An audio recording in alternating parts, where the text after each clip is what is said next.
burning hotter, faster, and more explosive than ever before. UN Secretary General Antonio Guterres has also issued a warning. He says that humanity is on thin ice and that ice is melting fast.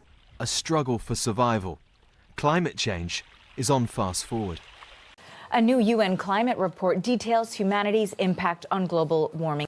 They're likely to be underwater by 2050. 145 million people live 3 feet or less above sea level. Nearly 800 million people less than 30 feet above sea level. If Greenland's entire ice sheet thaws, it could add 20 feet to the height of global seas. 11 megacities could be underwater. Jakarta, Los Angeles, Manila, Mumbai, Osaka, Shanghai, Tokyo, most of Florida and New York. The Great Pacific Garbage Patch, also known as the Pacific Trash Vortex, is an area in the North Pacific where circulating water currents and wind movements have created an island-like area of concentrated floating plastic garbage. We've already begun, but there's a lot more work to be done. Impact of Clean Energy Projects on Global Emissions 2022.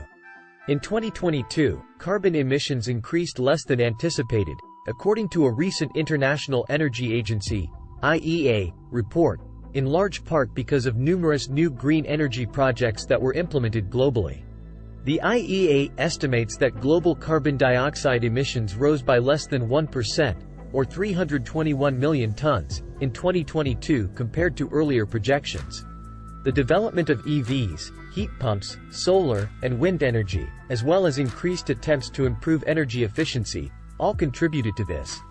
Due to these efforts, emissions did not significantly increase despite an increase in the use of coal and oil in response to the global energy crisis, especially when compared to the 6% increase seen in 2021. Yet, the Russia-Ukraine war made it swiftly clear that, in order to achieve greater energy security, nations throughout the world would need to expedite their green energy expenditures and deadlines. This momentum was further strengthened by a reduction in supply chain disruptions throughout the course of the year. All sectors of the wind, solar, battery, CCS, and hydrogen industries are predicted to continue growing globally. The Paris Agreement is a legally binding 196 parties against emissions. COP27 closed with a breakthrough agreement to provide loss and damage funding for vulnerable countries hit hard by floods, droughts and other climate disasters. Superpowers need to fight against such problems rather than with each other.